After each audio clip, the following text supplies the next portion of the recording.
All right, y'all. So today we have Patty and Lucas of Patty, PerShayla, and the Mayhaps. We are so excited because they are the inspiration behind this podcast.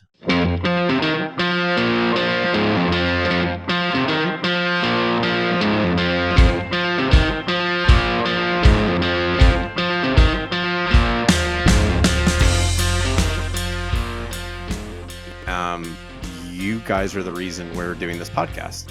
So That's right. It was, I don't know how many months ago now, 6 months ago, probably. Yeah, it's true. You guys played at the Goshen Brew in Goshen, Indiana. Oh yeah, love Goshen. And you guys rocked the house. And the next day I went. I called them up. I was like, "What do you think about this thing?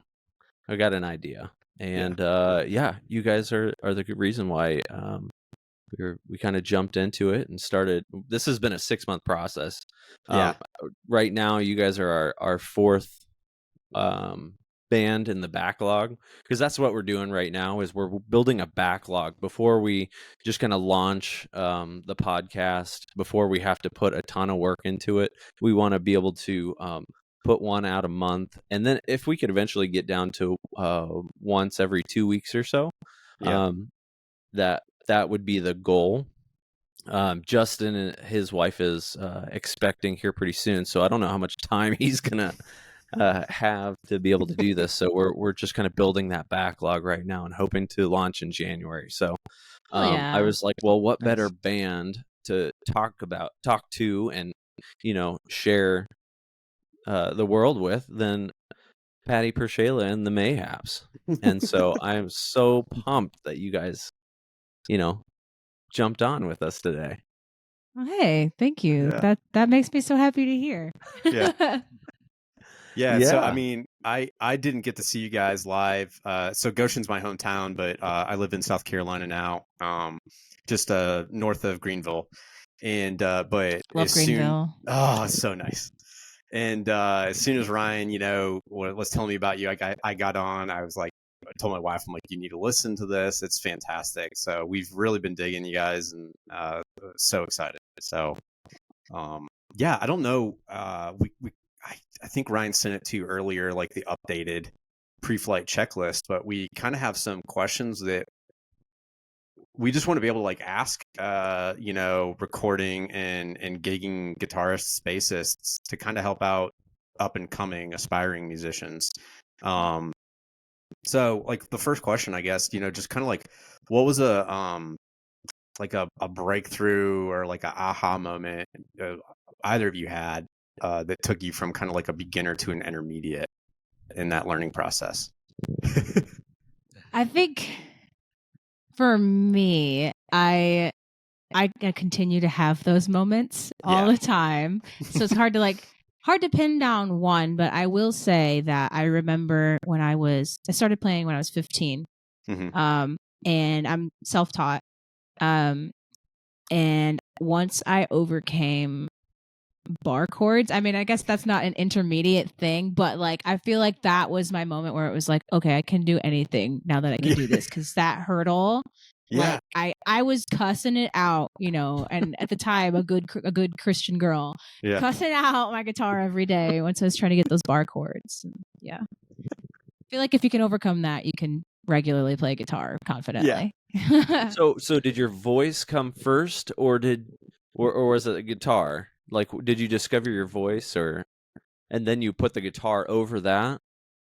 I think every instrument I play is pretty much meant to back up my voice. I played piano for a number of years prior. Just, it was always kind of a vessel for songwriting and singing. When you play bass and sing, it is amazing to me to see how effortless you make it. Yeah. I'm a really good actress. Well, you're selling it, girl. Yeah. Thank you. I always feel like, when they say Carlos Santana was tripping during his set at Woodstock and he felt like his guitar was a snake, I always feel like I'm fighting my bass every show. That's what all those expressions on my face are. Where am I? Where am I at? Oh Yeah. yeah, I'm good. I'm good. I'm straight sober too, and I'm just that's how I feel. Lucas, how about you, man? You are clearly a shredder, and you love your vintage guitars. You've I got wouldn't some say that, classic but- rock roots, I think. Tell us about where you came from, and what your background in guitar. Well, I think I started playing probably around the same age as Patty did, just with friends in high school. A good Yeah. friend of mine was starting a band with some older kids, and they had 3 guitar players, and they only wanted 2, so they kicked him out. And he was like, "Well, fine, I'll just start my own band." And he's like, "You want to be in my band?" And I was like, "Sure." Sure, whatever, dude. One of my siblings had gotten this just kind of crappy like Walmart guitar for Christmas one year and just wasn't really that into it. So I just kind of picked that up for a while. I was like, oh, this is cool. At You know, 15, so you were doing garage band type of stuff. Yeah. Okay. I remember. That seems. Oh, go ahead. I was going to say, I remember very, very familiarly the first time I ever got paid for a gig. I was just with my friends. We didn't expect that. And the guy handed us a bunch of money, and we're just like, whoa. Wait, Why? we can make some money doing this? That was so much fun. Awesome. That seems to be the common proving ground. I mean, if you're not in a band, at the very least, just practicing with other people, I don't think that your skills can really be sharpened as quickly as if you're just sitting in your bedroom with a looping pedal. Yeah. I mean, how old were you guys? I mean, Lucas, you were 15, had a band. Patty, same age, or was it just kind of like a gradual thing for you joining bands? Bands, I always knew I wanted one. So when I was that age, I was writing songs about Harry Potter most of the time, also known Nice. as Rock the and Wizard roll. Rock community. Yeah. Yeah. So I was playing at conventions and just writing songs about that because I was, that's what I was into at the time. And then after that, I started writing Muggle music, and I tried to find bands, but I always, the problem with me in bands has always been that I take everything a lot like really serious. I was like, no, I'm trying to like make this is my life, like that I'm serious about it. Like not like try not to be too serious about everything, but it's like no, we're not messing around. We're not getting high at practice. Like we are trying to make art. And I mean, it's dependent. I was in a stoner rock band. That was essential, that was part of it. But like with like our band, like we try to take it pretty seriously, but not too seriously, I guess. So when I found him, and I don't know, we're very we're complementary in that way. I feel like we're both like very, very opinionated, but usually aligned in our opinions. So that's good. Usually he's looking like, I don't know. It's helpful. We're both very picky, but we have like a high standard for ourselves in our music, I think. Is it easier for you guys being and I saw you guys as a 3-piece. Do you guys usually stick to a 3-piece, or do you ever add more members fluidly, I guess? We've always just been a 3-piece. Patty sometimes plays like solo shows. But we like to keep it pretty minimal. Well, so that kind of keeps some of that drama out, right? You guys can have your opinions and work through it without having 3 other people chiming in at the same time, right? So yeah, I mean that's not the reason. I think I've been in other bands before, and I think it's not like that's not like the biggest issue. Honestly, the biggest issue is fitting someone in the car and paying them enough so that we can all eat. It's much cheaper to have just 3 people in your band. Yeah, honestly, you were stern about not having another guitar player when we started out, and I didn't even play bass when we started writing music together, and I was like, okay, I'll learn bass. And now that I'm really into bass, I'm like, okay, I'm glad I don't gotta push anybody out of the way so I can have fun playing this instrument. You know what I mean? Like I'm not hanging back so 2 people can like, I don't know. It's really fun for me to like play bass and rhythm at the same time, if that makes sense. Yeah. You guys fill it out so well. Your sound is so huge live. it's so much fun to listen to. That show in Goshen was a riot because there were, everybody was so into it. You guys had captured the audience. There were kids like running all over. I think there was a kid about to run up on stage at one point, and yeah, it was a blast. So, when did you guys really decide? Okay, we're gonna take this to the next level. We're gonna, yeah. And if I'm not mistaken, you guys moved to Nashville, right? From Grand Rapids area, is that correct? Yeah, that's accurate. Yes. Yeah. So how did that work out? And when did you guys kind of decide to make that jump? Well, that was a hard decision too, like, because it's not just like because it's just moving together, like making that decision, because you're like, we're not just doing the, it felt like, okay, we're not messing around with this small pond anymore.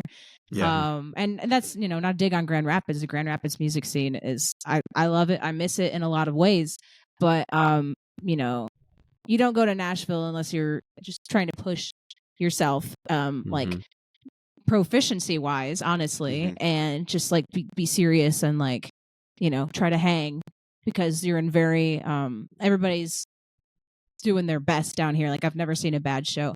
Anyway, for me, it was like 2020 when I was like, okay, so we can either take a step back or we can dive into this. And I've always just used music as like a way to like sift through my feelings and just make some noise, and a constructive way to let my anger and everything out.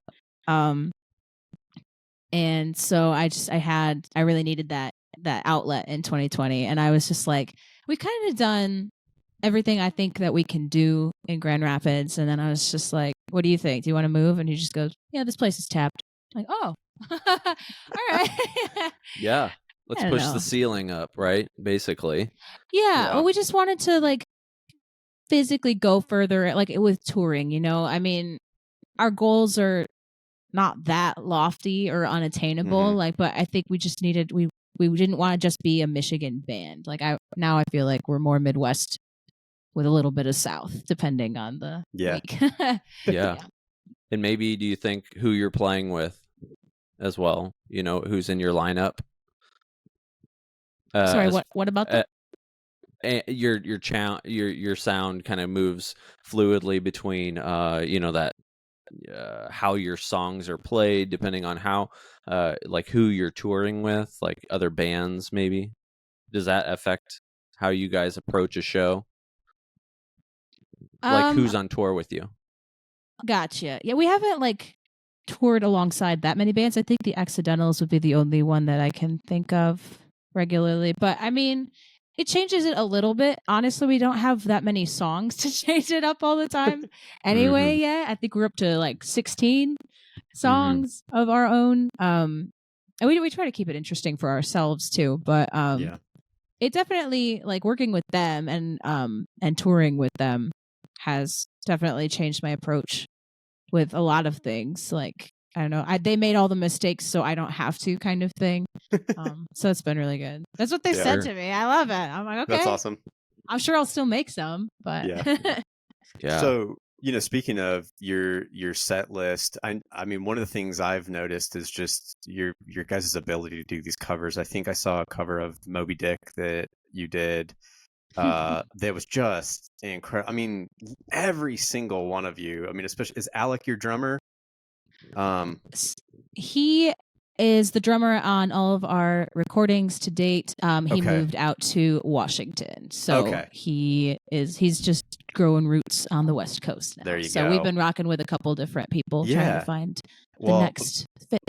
Whoever it was, I mean, they killed it, and then obviously both of you guys, I mean, just did an incredible job. So I mean, kind of going with that, and then I've seen Patty, you do some covers with just ukulele. I mean, it's incredible work. So what was that like, kind of building that list of cover songs? I mean, how did that benefit you, as you're learning guitar, learning bass? I mean, like, what songs do you think, learning them, what songs benefited you the most? as well as technical and just approaching, music.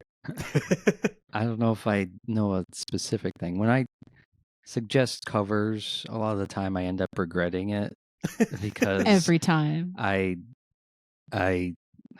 try to play songs that are. I think it's good to try to play songs that are beyond your ability. Yeah. That kind of, pressures you into learning new techniques and having to practice more just so that you're able to do them. Yeah. Yeah.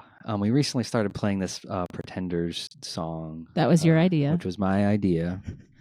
It was Boots of Chinese Plastic. And there's a lot of like banjo rolls on the guitar in that song that I just can't really do. So I just kind of have to make do. But the original idea when I suggested that song was like, oh, I'm going to learn this new thing. And I still haven't gotten it down, but I think you sound good. I love it. He's like, this song's so hard. I'm rocking eighth notes. Bow, bow, bow, bow, bow. No problem. For the guitar, but no, that's awesome. Yeah, I definitely unlock something new every time I learn a song, especially on bass. And like learning bass and singing. Honestly, a lot of the songs that you've written have helped me more than covers, but I will say that we do oh my god, we used to do that one song Out of the Black by Royal Blood that was one of the first songs I learned on bass. And that I was like, okay, so I can't phone this in because if I mess up, that's a third of the band is messing up. Like that is can't vary it as much. And then also just learning on guitar when I was gigging regularly as the fourth member of the Accidentals.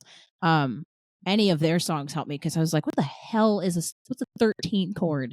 Like, she's like, oh, it's this. I'm like, okay. So now I'm like writing like soul jazz stuff in my solo project. I'm like, I don't know where, I'm a cowboy chords writer most of the time. So that's been helpful. Yeah. Yeah. What's your guys' writing process look like? Or do you guys write lyrics and melodies first, or Lucas, are you writing guitar parts first? What's that look like? Yeah, mostly I think we write the music stuff first. I usually tend to come up with pretty fleshed out arrangements for everything before I even, present it to the rest of the band. Partly just because that's what I'm into, and partly because I'd be too self-conscious to have just like, oh, here's a one riff, like let's make a song. But I think both of us tend to just write songs kind of individually first and kind of flesh them out as much as we can before we kind of present them to the rest of the band. So yeah, I do a lot of like the arrangement stuff, but Patty does all of the vocals and lyrics and melodies for that. Okay. Yeah, we really did. Like, I like lock myself away with my songs. Like, I remember Spill, I had the melody idea for that song for like months, and I'd go to practice and I'd be like, it goes like this. They're like, is that what? Lucas, you're like, come on, I need a little more than that. Yeah. So you're like singing it like John Fogerty, like just random. Yeah. Well, it's just any lyric sounds silly the first time you like. It's like reading your diary. Yeah, you're out kind of loud. vulnerable. Yeah. Yeah. And having a melody around it makes it easier, and having a rhyme scheme makes it like easier, and you can kind of like, it doesn't feel as like bearing your soul as maybe just reading them. Like reading lyrics without music is always just like, but like that's really stupid and weird. But yeah, so I think we definitely work better, or we traditionally have worked alone. Every once in a while we'll get like a groove thing, or I'll like hear you practice. I think Ain't No Damsel was like you were practicing a technique and I was like, nope, that's a song. We should make that a song. You're like, no, Lucas, you're like, no, that's just a rudiment. Practice. I feel that way every time we play it now. I'm just like, man, this song is so hard. Why did I do this? So I think of that when I hear Midnight Line. It's how do you count that? Like, is it way easier than I No, I or can't even yes. count it. So if any of our songs has a really great like guitar hook, that's Lucas. If any of our songs has a really stupid rhythm, that's me. So that, oh man, no, we've had not complaint. We've struggled with that groove in the past. Well, that So breaks my brain. when we count it off, we go 1, 2, 3. Okay. But it's kind of like you have to break it down into like a weird dotted thing. Okay. But honestly, if you're thinking about it, you're not feeling it, you know. Yeah. Ooh. And I've played enough Rush covers now to kind of understand that. It's like, you know, you have to let your soul leave your body, and then you'll understand it. If you try to like count, it's hard. Yeah, counting. You I mean, I feel like that. I recently just got. I mean, I've been a lifelong Rush fan. My dad was a huge Rush fan. By the way, love everything you've done with Why Not. I've listened to a lot of that, so that's really cool. But I just kind of recently rediscovered Alex Lifeson as a guitarist because I just had always focused on Geddy Lee and Neil. The only band where the guitarist is underrated. Yeah, than the exactly. other. Yeah. Exactly. It's crazy. Yeah, I mean, and it's also, speaking of Spill, I mean, we were talking about that before you guys hopped on. That song absolutely rocks. I mean, we love the whole new album is great. And I guess one of the questions I have is, so I think you've released 3 albums in the last, is it 4 years? An album and an EP. The first EP is just half of the first album. Okay, that was what I was trying to figure out. Yeah. So the recording process for those have they changed each time you're in the recording studio, or do you try to keep things the same? How does that look? That's his department. Yeah. Well, our first EP and the album, that was the other half of it, we recorded in a studio that was all analog. Okay. It was all recorded to tape. There's no computers involved in the process. I mean, I imagine until the mastering process, but that's a secret. So a lot of the stuff was, we just tracked a lot of it live first, and then just kind of did overdubs afterwards. But so it's a little more of an organic thing, I guess. Yeah, the only song on Cheap Diction that was the first take was Borders. That was our first live take. Everything else was like the third try. Yeah. I think you're doing pretty good there. Yeah. I mean, that's, yeah. My experience in the studio is, I think we use like take 16 or like 22 or well, it's not easy sometimes. We knew with the analog, we knew it was going to be expensive to not be prepared for it. So we rehearsed to a click, even though we didn't record to a click, I don't think ever on that record. Yeah. Yeah. So, but when we went for Perpetual Motion Machine, that was a very different experience. And we went to my bass mentor, Paul Abel's house out in Pennsylvania. And then we could really fine tune everything more. I feel like you were a lot more involved with that process of like actual recording and engineering, producing. Yeah. I don't know. Yeah. No, go ahead. Who did your? I mean, did you take your recording down to somewhere in Nashville to get it done? What was that evolution? Okay, so this is a multifaceted question. The evolution of your recording process, how did you refine it, and what did you learn along the way through the different albums? And where are you landing now, I guess, in the process that you guys enjoy or, taking away from it? I mean, the process continues to change because we continue to learn things. I think the one thing that we've always been good about is like practicing more than we want to individually and as a group. I've gotten a lot better at practicing individually, actually, because I'm like I got it. It's fine. But then no. Studio work is totally different.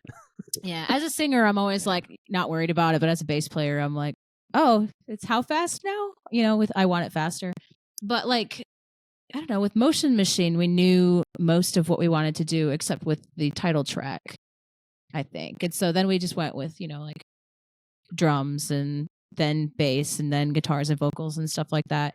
And then he mixed it all obsessively over it for a couple of weeks. Like, I always love that when I have to hear my own voice coming through the house. For like, Yeah, right. Nice and loud. Can I redo that? No, goddamn. But right now, we've kind of been dabbling in our home studio recording here because I'm trying to record and write at the same time as recording, which I haven't done. My solo album, which he's helping me produce. I don't know if you want to add anything. Yeah, I mean, I mixed the whole second album. We had somebody else master it, or I guess it's an EP. I don't know if we call it an album. But yeah, I've been just throwing a bunch of money into recording gear here. So, I mean, I think the more we can just do ourselves, the more practical it becomes. We can take our time. Lucas, with it. I feel like you're a beautiful mind. You're more than just a guitarist. You're a man of few words with many talents, aren't you? Yeah. Oh, I don't know about that, but I know about that. That's accurate. That's accurate. That's why Too I'm humble an to brag extrovert. about yourself. I don't even know if it's humility. Maybe it is, but I feel like I'm the extrovert that picked him up, and now I'm the one who's always like hyping him up. Like, no, this is my guy. Like, you gotta hire this guy. Yeah, no, that's awesome. Well, everything that you guys are doing as far as, you know, putting it out onto Spotify, the end results are incredible. You're killing it. Thank you. We really let's try. talk some gear. Can we talk about gear? Who likes gear? He wakes up in the morning and watches videos about gear. Pretty obsessed. He will listen to people talk about gear where they never ever demonstrate what it is and understand what it sounds like. Did you catch Josh Smith's whole, I think it was like an hour, like Ryan and I were talking about this. It's like an hour-long video where he's just looking at boxes of guitar pedals. Just boxes. I was the loser that watched.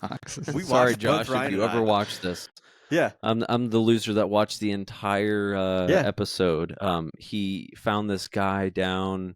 I forget what state he was in, but it was in like Tennessee floor to or ceiling Atlanta. of nothing but guitar pedal boxes, vintage ones, and it's pretty ridiculous. Not the actual pedals Explain themselves. to us what your what's your pedal board setup and favorite rig to run, Lucas?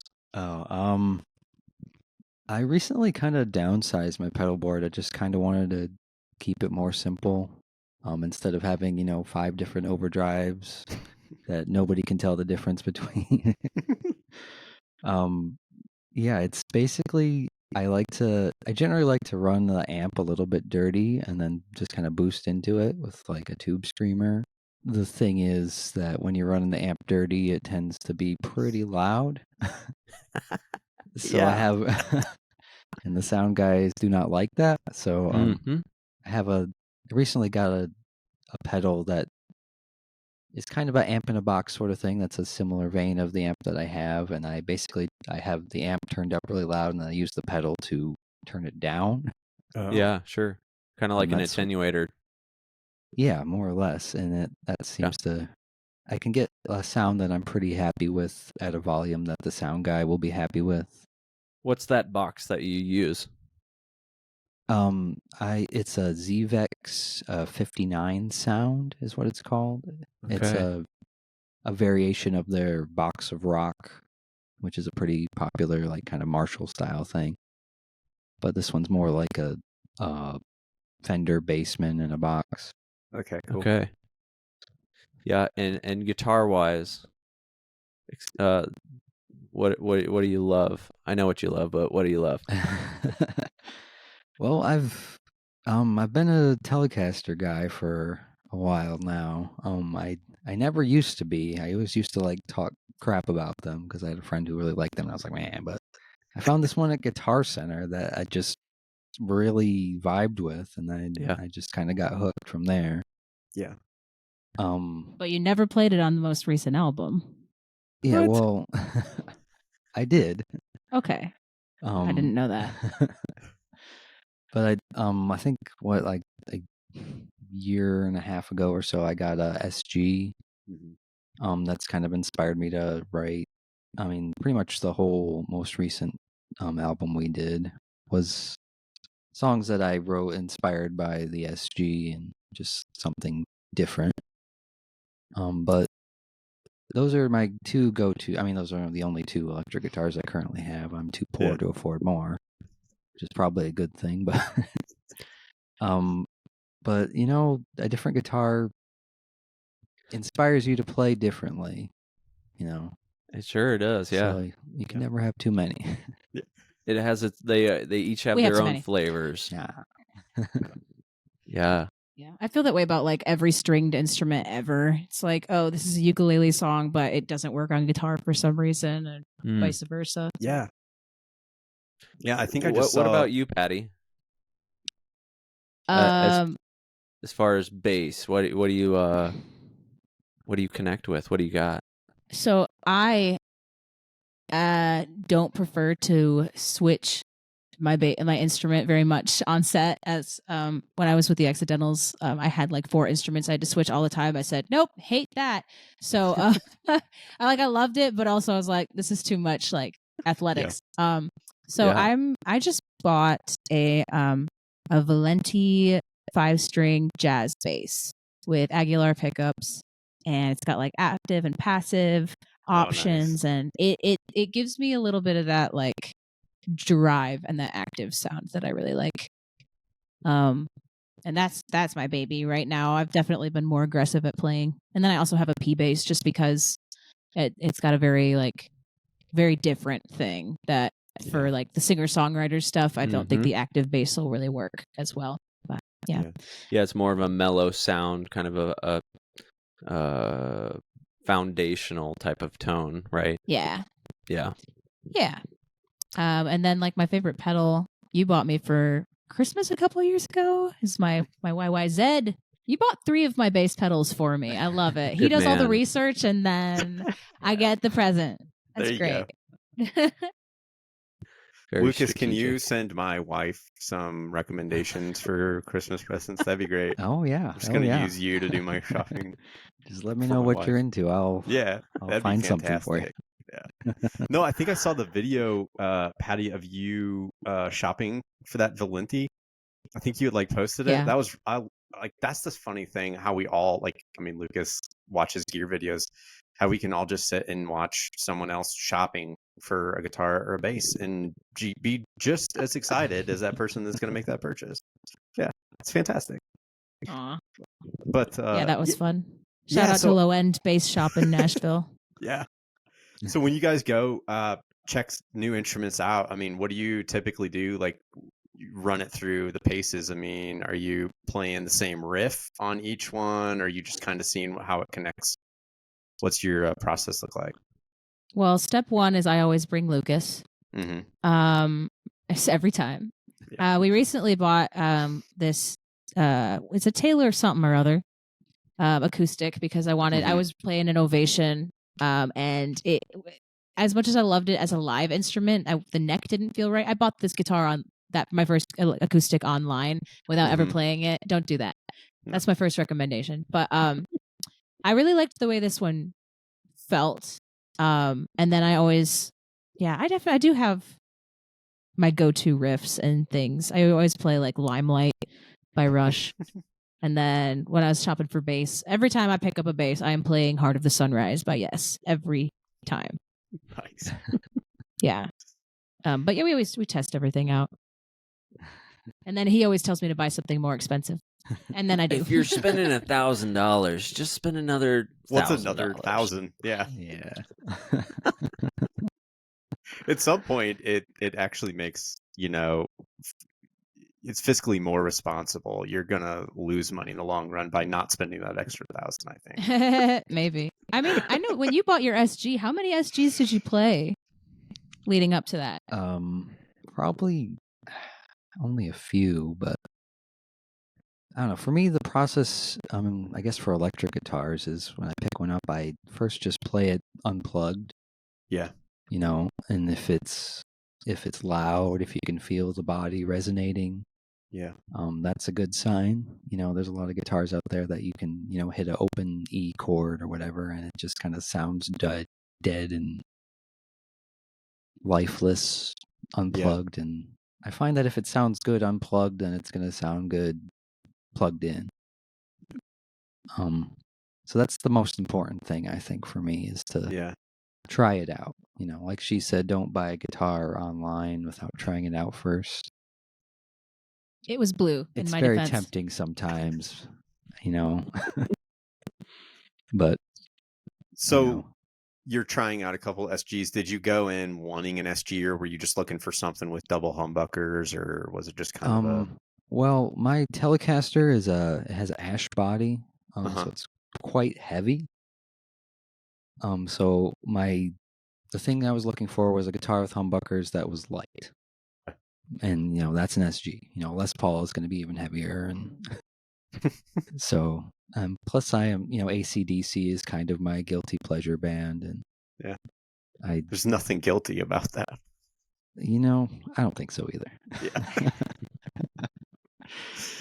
But, and an SG it has a little bit of kind of bite and twang to it. It's kind of one step closer to a Telecaster than like a Les Paul maybe, or at least like a modern Les Paul. And the Telecaster has become my comfort zone. So having something that has humbuckers but is light and is not too far away from that sort of like snarly bite that I like. Yeah. That's kind of what inspired me to go for an SG. Okay. Yeah, that makes sense. Because I think I've only ever played a handful of SGs, never owned one, but I can sort of understand what you're saying for. It's similar in the sense that you can really like dig into it like you can with the Telecaster. I just always think of a Telecaster as just like the workhorse of the industry. I mean, true. It's been around for forever. Leo Fender hit it out of the park. The first try on those. So. Yeah. I'm always like, I don't go that much into gear, but it's actually incredible how different your Telecaster and my Telecaster sound. Like yours has like more personality than mine, and mine is just like clean, straight across. I don't know, which I like for me. Yeah, mine's more modeled after the like classic butterscotch blackguards, the very early Telecasters. It has like the ashtray bridge and okay. So you have like the barrel saddle. Yep. Yeah, the barrel saddles. 3 barrels. Yeah. Mm-hmm. Okay. I think they sound better. Yeah. They're more difficult to intonate, but it's just like fatter and twangier. I love those. Love them. Awesome. So what was kind of what advice do you have for younger musicians who are wanting to start to tour, record, gig, just starting take their out? music more seriously? Yeah. Well, one thing that Patty actually said a while ago that has kind of stuck with me, and I might be paraphrasing this, is the difference between musicians who are able to be successful and those who are not is the successful musicians finish things. To get things done. If it's not absolutely, like, I think that there's a big tendency to just sit on things and try to perfect them, and then before you know it, it's been 2 years and you haven't released the song, and it's like you kind of just gotta get it done and move on to the next thing. Wow, that was really wise of me. I couldn't have said it better myself. It was something like that. That sounds right. It's advice that I need to start taking. It's a good reminder, right? Yeah. Good reminder, yeah. I think there's a lot of wisdom in there. Always love it when you have your own words thrown back in your face. It's always great. Yeah. He does it every day of my life. It's like, what you said. And I was like, that applies to you. Not me. How dare you? Yeah.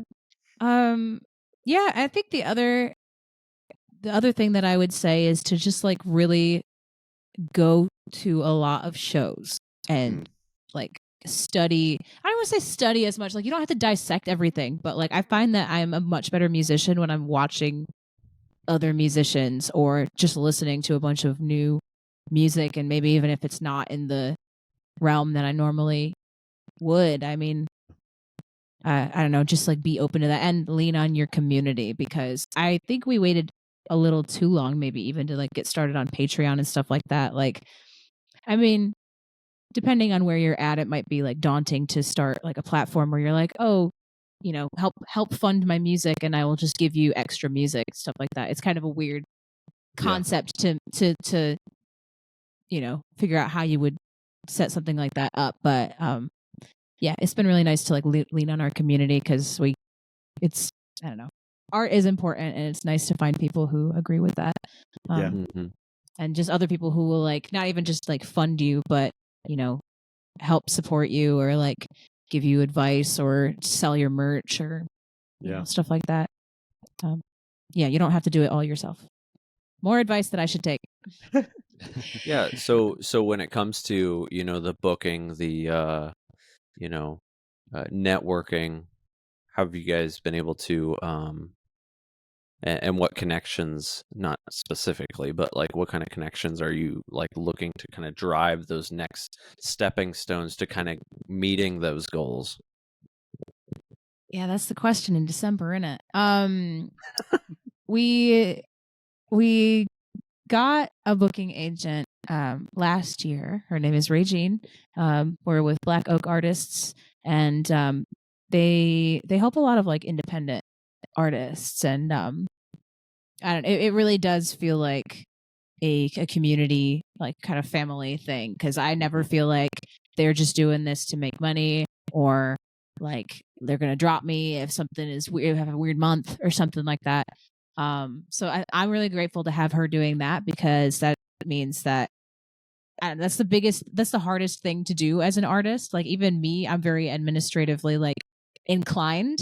Like I'm good at that stuff, but because I'm so like personally attached to it, it's really, really hard. So I'm glad that we have found her to help us out. And she actually is the one who suggested that we apply to be on the rock boat. In January of this coming year. And I was like, I never heard of that. Sounds cool. And then we won the sound check competition. So we're going to be on this cruise. And from that, I was able to do like Sixth Man does Sixth Man sessions. So I already went on a cruise last month, and was on my first like songwriting retreat. We like collaborated over the course of 4 days or something. We wrote and recorded 9 songs, me and like 6 or 7 other artists. And Awesome. So just more of that, just want to be around more touring musicians, and I don't know, just see new things, I guess. I don't know. What are we trying to do in 2024? I don't know. Has moving to Nashville, have you noticed seeing a lot more of those doors open up and it being more noticeable for you to network then? Yes. I mean, we still have a lot of connections to Michigan. Like our agent, actually, we got her after moving to Nashville, but she lives in Michigan. She saw me in Michigan, and that's when she said, "Oh, I want to book her." And then like the Accidentals have been a huge part of my network. Amber Beist, their manager as well. But they're also Michigan, but they live down here. So we have our own little Michigan pod down here that's helpful. Yeah. But the thing that's interesting about Nashville compared to like our city is that there's a lot more things that are like musician networking event. Like, okay, so I don't just have to show up to a predetermined group of people and try to like break in. It's like, okay, there's a lot of people trying to also meet people. And it could be awkward sometimes, but honestly, it's really nice to know you're walking into a place on like, I won't say like level playing ground, but like everybody's just trying to mingle, and that's kind of nice. Yeah. Yeah. So Nashville's got a lot of unique opportunities for collaboration and stuff. Yeah, definitely. Yeah. Oh, that's great. Justin, you want to? Well, I'll just ask it. Okay. Okay. So, what was a nightmare situation where you guys were on stage and you were like, "Oh Lord, make it stop! I want a Mayday." Have you ever had one of those situations? I have 3 in mind. Let's get it out there. Yeah. Well, you can tell the Atlanta story because that's iconic. I like that word. I don't know that story. It was memorable. I will say there was one night where we'd played a gig in Ann Arbor, and we'd only played this bar once before. And the time we played it prior, it was a packed house. We were opening for a band. We're like, oh my gosh, this is like awesome, great opportunity, sick, can't wait to go back. And then we showed up. It was a Thursday night. Nobody knew about the show. The show that was happening before ours got canceled, so I don't know if anybody knew the bar was even open. And it was really snowy, like icy, dangerous. And like 2 people showed up. And it was like it was just because of the expectation and all the hustle and all the effort that we took to like get over there. You know, if it was a local show to Grand Rapids, like it would have been like, okay, whatever, you know, just go home. But it was like, no, you have to like stew in it for a bit. And yeah, it was like the first time I had to talk to a manager and be like, just have them be like, yep, you're getting paid nothing and here's why, and just be like, okay, like feeling like you're in the principal's office. But It's rough. yeah, but that is the show that I wrote I Dabble in Rainbows about, because it was just like, yeah, it sucked, but we still had fun like afterwards and hanging out There's with the each other, silver lining. you know. Yeah. Like we've probably had some like disputes and things in the band, but like never about something like that. Nobody in the band's ever taken like a bad show personally. We're all just like miserable together, you know. But then there was Atlanta. Yeah, we played this show in Atlanta that was it was a pain to get there. It was a pain to load in. We had to like go in this alleyway kind of behind the bar that we weren't supposed to be in, but the bar was like, "Oh, it's fine as long as you unload and then get out of there." But it was just hard to get the car in there, and then we get there and there's nobody there. I think there was a couple bands that played before us. One was just a solo act who brought like a couple people, and then he left shortly after with those people. And the band that played before us, only their bass player stayed to see us, so it was basically just this one guy and the sound guy there. And you know, and Patty set up like a video stream of it, so we were able to like just kind of have some of our fans like chip in with tips and stuff to be like, so there's somebody watching. But it was just, we were all pretty defeated after that. And as we were loading out, our drummer at the time, Alec, was in the side door of the van putting some stuff in there, and there's a bar kind of above where the show was. And I guess one of the like bar backs came out with this bucket of ice, and just like thinking that there was nobody in the alley, just dumped the ice all over top of our drummer, just as he was in the van, just this huge bucket of ice. And it was just kind of one of those moments where it's like, we can't even really be mad. This is just such a comically bad day. Yeah. It just feels like an episode of Curb Your Enthusiasm or something. Yeah. We were going to stay with just some random people in Atlanta that night, but we were just like so defeated. We're just like, we're just going to drive back to Nashville. We just don't even want to be here anymore. Yeah. This sucks. We're going home. Fortunately, it's not too far of a drive, but yeah. Oh my gosh. Yeah. So on the flip side of that, what's kind of been the pinnacle of a live show for you guys? I mean, I'm thinking Mile of Music. Probably. We've had a lot of good ones this summer, actually. Yeah. Which, I mean, we've been told about Mile of Music. It's in Appleton, Wisconsin. It's all original music. You're not allowed to play covers.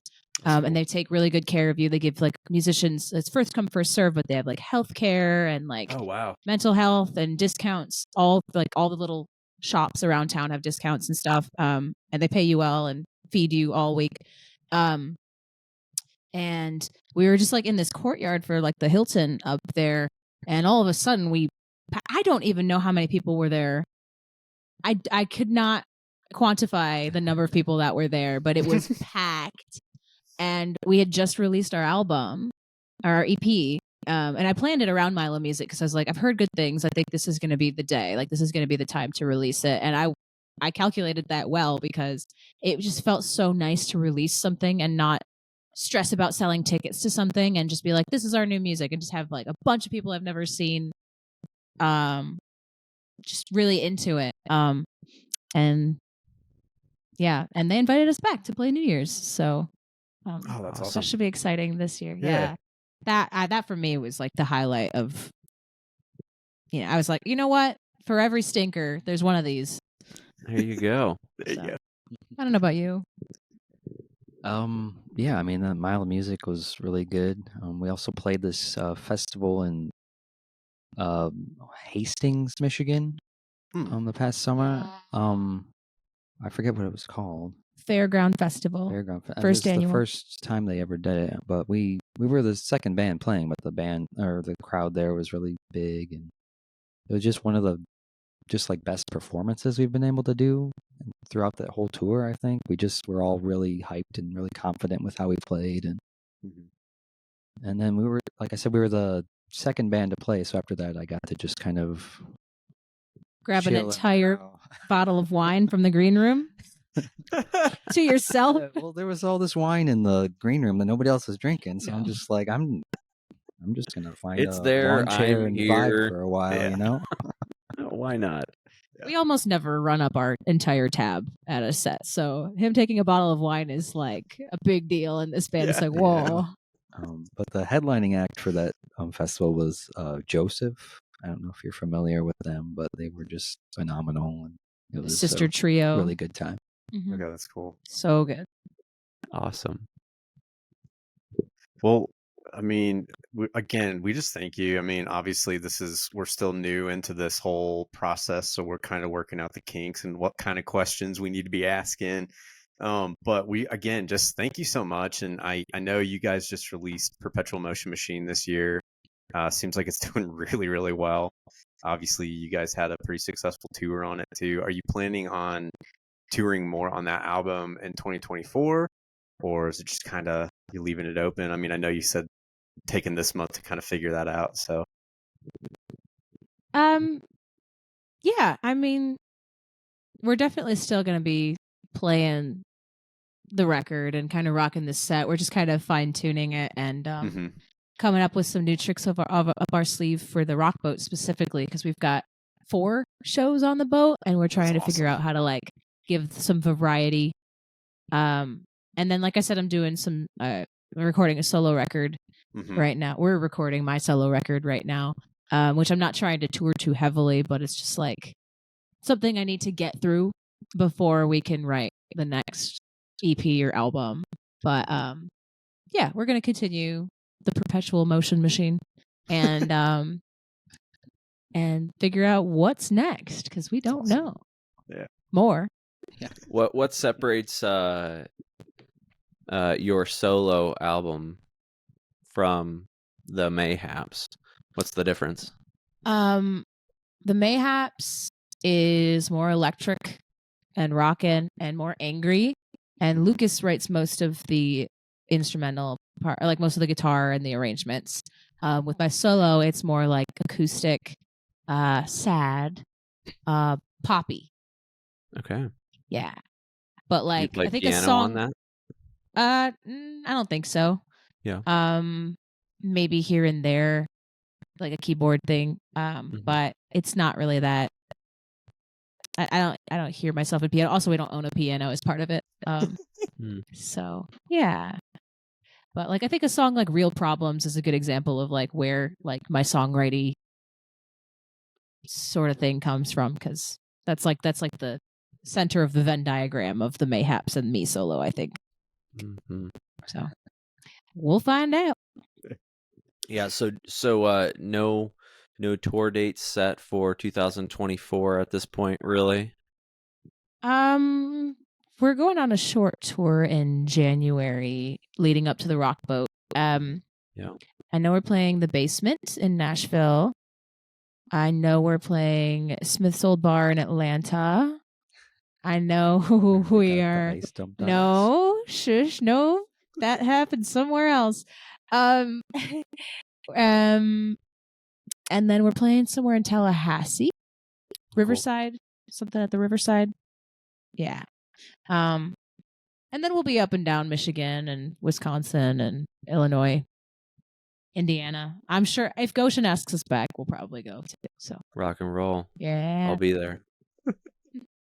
Yeah, I love the shirt that you're repping too. I missed that one. There you go. That's so cool.